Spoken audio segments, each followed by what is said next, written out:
Hello, Little Mouse. Chapter 14. A Miraculous Ladybug Fanfiction written and narrated by Mira. Artwork by CandyFluffs on Instagram. You can find a link to CandyFluffs in the description box below. Go check out her art. Go check out her store. Love, love, love, love, love. And as long as we're there, if you haven't seen the previous 13 chapters, you can find links to those in the description box as well. Make sure you hit that subscribe button if you haven't hit it already, as well as the like, and leave a comment in the comment section. If you aren't sure what to comment, put cheese bucket. Now then, please enjoy Hello Little Mouse, Chapter 14. Adrien Agreste, a sweaty, nervous wreck. Plagg, Adrien hissed, watching his Kwame burp himself around the room. Plagg! Does he do this often? Marinette asked, watching the scene with her hands on her hips. They were in her bedroom, snacking on their purchases and some carbs a la Duping Chang, and Plagg was all but bouncing off the walls. Yeah. He didn't want to admit it, but how could you get a creature as old as Plagg under control? Lecture him? Withhold cheese? Both seemed childish in front of Marinette. Did she have this kind of strenuous relationship with her Kwame? Because Ladybug seemed to have a good one with Tiki, and he didn't want to be the odd one out of the Miraculous holders. Ever drug him? I've thought about it. I don't know if an elephant trunk would work on him, though. I meant the cheese. A little extra melatonin. Spiked cheese? Adrien tilted his head to the side. I'll let you know. Is it a crime if it's a Kwame? With my luck, I'd accidentally eat the spiked pieces. Adrien Agreste, asleep for 16 hours. Father goes mad, accuses staff of poisoning. Marinette spread her hands like she was on stage, and he scoffed. You joke, but that's exactly what would happen. Yeah. Her cheeks darkened. Crime or not, it's not the best solution. If I had Tiki, she'd be able to keep him under wraps. Tiki? Adrien turned to look at her. Was he allowed to tell her? Ladybug's Kwame. Ah, right. That Mr. Bug was me. He wiggled his eyebrows, a desire to connect and impress her brewing in his chest. He'd always wanted Marinette to like him, but now he wanted her to like him. I see. But yeah, Plagg is great, but he can be a handful. Don't trust any dating advice he gives you. Dating? Marinette blinked a few times, her cheeks darkening. Oops, it was just the two of them here. Did he ruin the mood? Excuse you? Plagg stopped his cheese lap to grumble. A cheese bucket is an excellent thing to bring to a first date.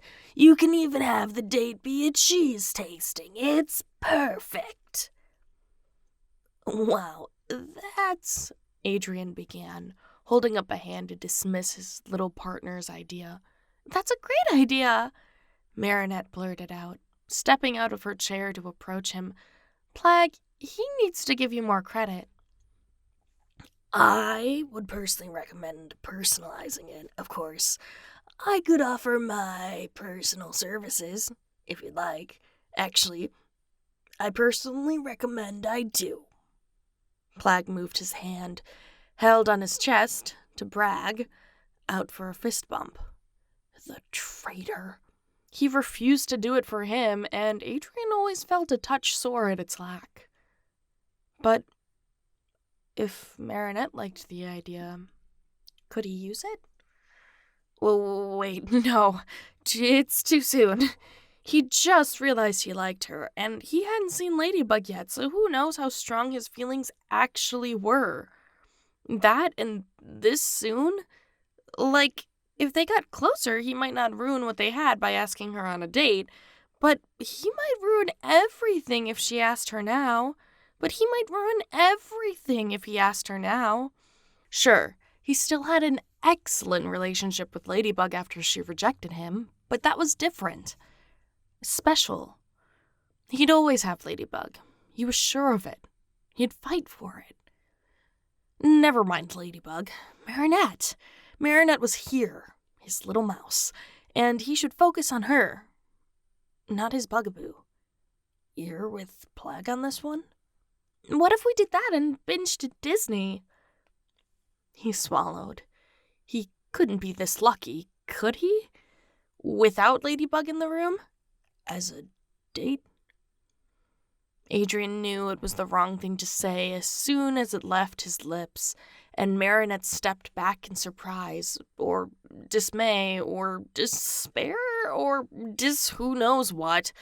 Her face flushed as she stammered. Us? A date? I didn't mean, I didn't want to imply that I mean, you don't have to. It doesn't have to be a date. I just thought it was a good idea, and, Adrien didn't realize he stared as she stuttered on until he caught Plagg's eye, his face laced with a smirk. He didn't have the best of luck today, but at least he could blame the Kwame for this one. Well, partially blame. Not a full blame. Not this time. So, no?